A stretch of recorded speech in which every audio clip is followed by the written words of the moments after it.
అనుదినము ఈ వాక్యాలు అలాగే ఈ వీడియో చూస్తున్న మీ అందరికీ నా ప్రేమపూర్వకమైన శుభాకాంక్షలు తెలియపరుస్తున్నాను. తండ్రి ఒక మంచి బైబిల్ గ్రంథంలోని కొన్ని వాగ్దానాలు నేను మీ ముందు ఉంచుతున్నాను కనుక ఆదికాండము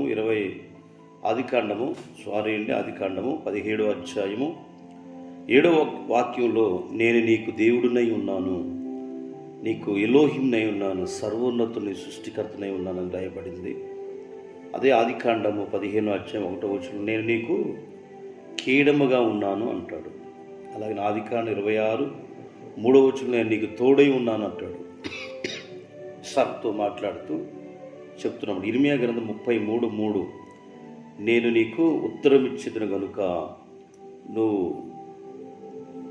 గ్రహింపలేని గూఢమైన సంగతులకు తెలియపరుస్తున్నానని నువ్వు నాకు మొరపెట్టుకుని నీకు ఉత్తరం ఇస్తానన్నాడు.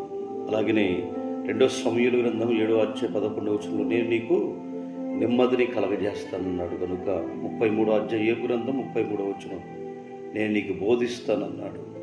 యెషయా గ్రంథం 41వ అధ్యాయం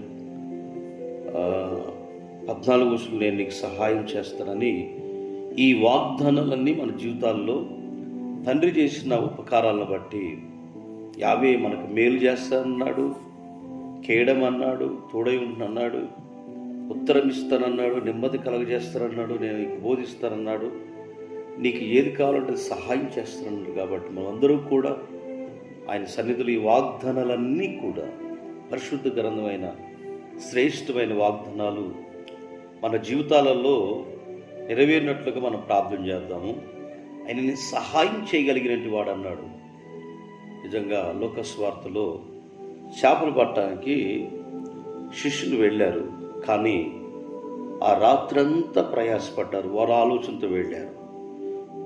కానీ నిజంగా పిల్లరా ఆ పొద్దున యేసుమసీయ వస్తా ఉన్నాడు. అయ్యా ఏంటయ్యా రాత్రంతా ప్రయాసపడ్డామయ్యా, ఒక్క చేప కూడా దొరకలేదు. అయితే వల ఇక్కడ ఏమన్నాడు, వారు వల ఆయన మాట చొప్పున వల వేశారు. 5వ అధ్యాయం 5వ వచనంలో లోకస్వార్తలో విస్తారమైన చేపలు పడినట్లుగా రాయబడింది. ఈరోజు మనం విస్తారంగా చేపలు పట్టాలి అంటే, విస్తారంగా దీవెనలు పొందాలంటే నేను నీకు తోడై ఉన్నాను అంటున్నాడు. నీకు నేనే అలాగనే కీడముగా ఉన్నాను అంటున్నాడు. ఇస్సాకుతో మాట్లాడుతున్నాడు. నిజంగా ఆ సంవత్సరం ఇస్సాకు విత్తనములు వేసిన వాడై 100 ఫలము పొందెను. 50 అతన్ని అంచెలంచెలుగా దీవించినట్లుగా 26వ అధ్యాయం 12వ వచనంలో రాయబడింది.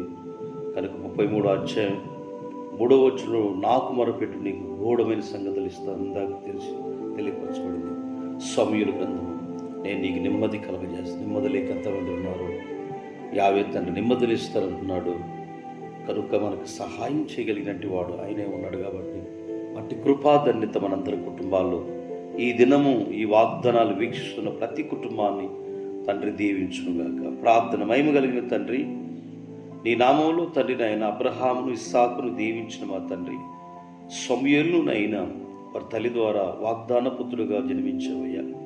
ఈరోజు మాకు సహాయం చేసే వ్యక్తులుగా శిష్యులు తండ్రి రాత్రంతా ప్రయాసపడిన తండ్రి ఒక చేపలు నీ మాట చొప్పున చేసినప్పుడు విస్తారంగా చేపలు పట్టగలిగారయ్యా. మేమందరూ నీ సన్నిధిలో పాల్గొని కృప దయచేసి దీవించమని, ఈరోజు వివాహ వేడుకలు తండ్రి, పెళ్లి రోజు కార్యక్రమాలు, గృహ కోడుకులు ప్రతిదీ తండ్రి సన్నిధిలో దీవించి ఆశీర్వదించమని విశ్వనామం అడుగుతున్నాం తండ్రి, ఆమేన్.